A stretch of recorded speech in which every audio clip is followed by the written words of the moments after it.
O iceberg do terror analógico. O terror analógico tem um cheiro, pó de fita, metal aquecido e aquele chiado que fica na cabeça depois que a TV é desligada.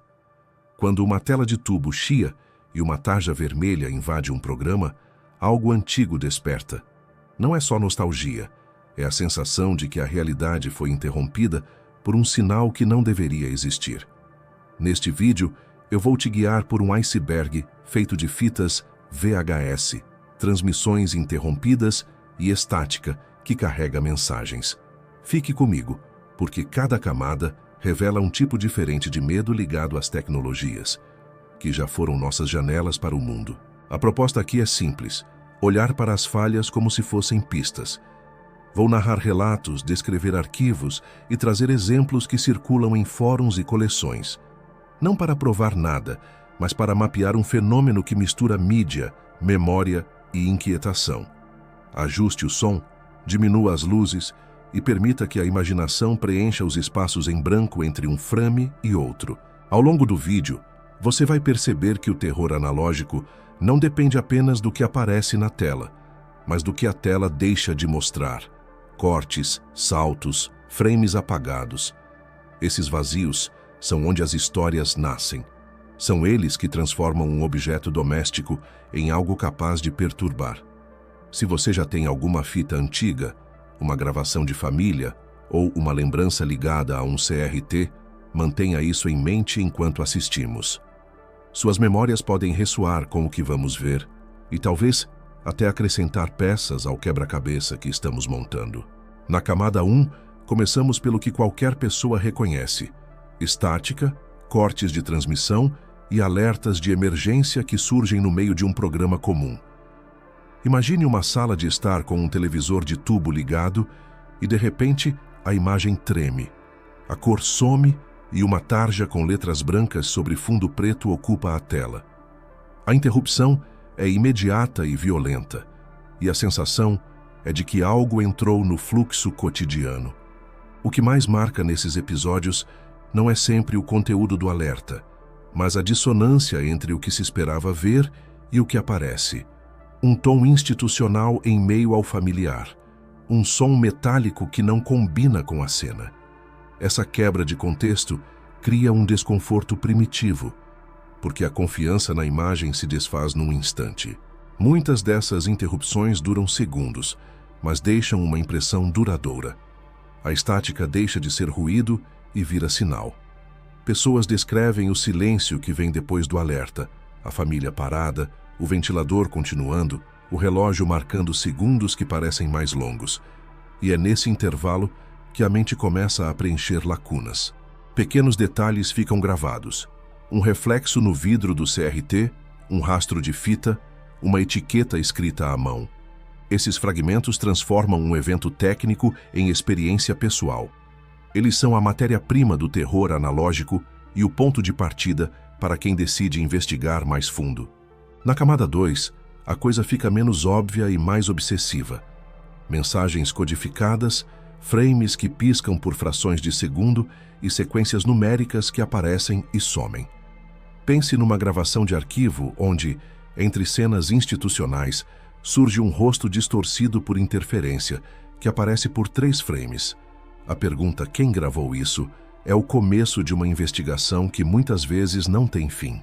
Existem padrões sonoros invertidos, melodias que, quando tocadas ao contrário, parecem formar palavras, e sinais que se repetem em horários específicos.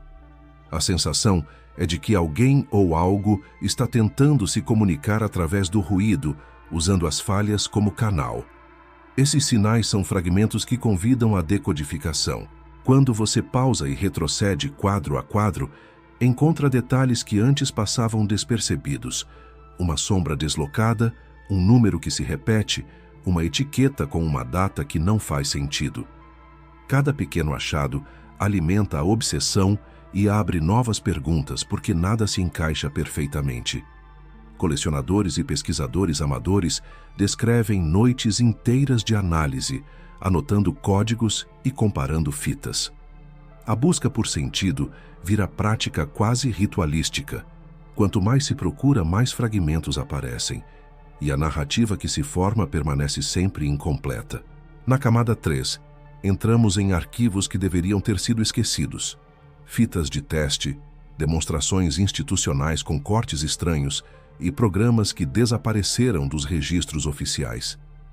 Encontrar uma dessas fitas é como abrir uma porta que estava trancada por décadas.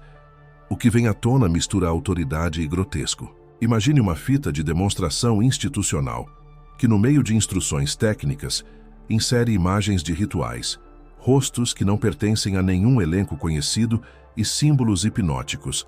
A justa posição entre o formal e o perturbador cria um desconforto que atravessa a pele. Esses artefatos sugerem edição deliberada, uma tentativa de esconder algo em plena vista usando a própria credibilidade do arquivo. Colecionadores relatam fitas com legendas que não correspondem ao áudio, créditos que listam nomes inexistentes e negativos que mostram frames apagados. Cada discrepância é um indício de manipulação, e a manipulação implica intenção. Esses sinais apontam para uma história que foi reescrita ou silenciada. Ao vasculhar arquivos, você encontra anotações à mão, recortes de jornal e fitas com etiquetas borradas. Cada objeto conta uma história parcial. Montar esse quebra-cabeça é trabalhar com peças danificadas e muitas vezes com peças que foram colocadas ali para confundir. Na camada 4, o terror deixa de ser apenas visual e passa a afetar a percepção. Relatos de pessoas que, após assistir a certas transmissões, passaram a ter sonhos compartilhados, lapsos de memória ou a sensação de que o mundo ganhou pequenas falhas. A tela, que era janela, transforma-se em agente. Há histórias de boletins que fazem quem os vê repetir frases sem lembrar porquê, de comerciais antigos que provocam déjà vu persistente, de padrões que se imprimem na mente como se fossem tatuagens invisíveis. Mesmo sem comprovação científica, a consistência desses relatos entre diferentes testemunhas é inquietante. Uma hipótese recorrente é que a natureza física das mídias analógicas, desgaste, magnetismo, degradação, permite que padrões se imprimam de forma que interfiram na cognição humana. A interferência torna-se assinatura e a assinatura vetor. Essa ideia mistura a física da mídia com relatos subjetivos, e é justamente essa mistura que assusta.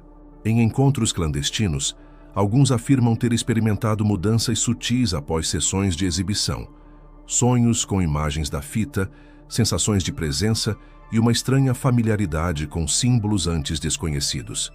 Essas experiências transformam o medo em algo coletivo e replicável.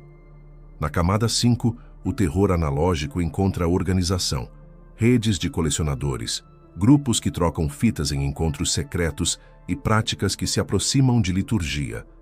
O ruído vira ritual e a fita, objeto de devoção. Imagine uma sala escura com múltiplos CRT sincronizados, pessoas assistindo em silêncio, enquanto padrões são repetidos até que algo, dizem, responda.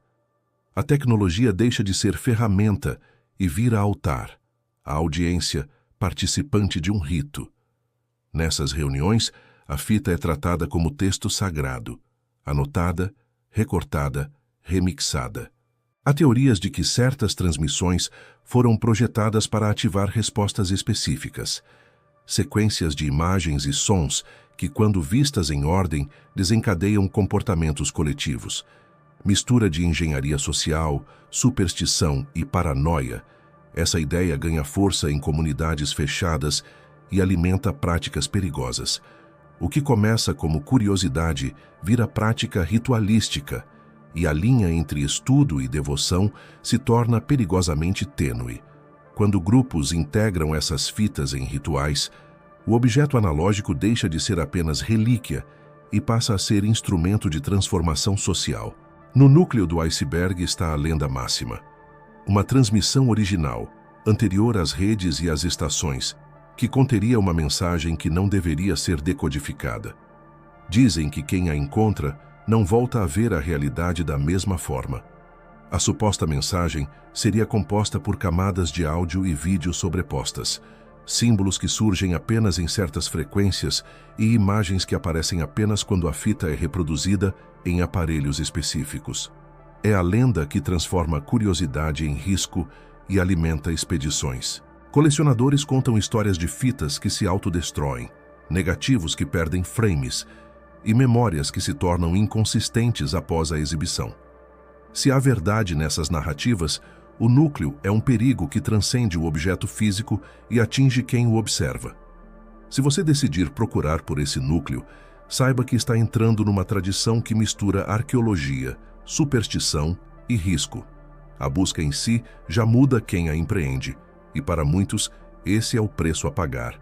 Terminamos o mergulho pelo iceberg do terror analógico. Começamos com ruídos e alertas, passamos por mensagens codificadas, arquivos proibidos, transmissões que alteram a percepção, redes organizadas e, por fim, a lenda do núcleo.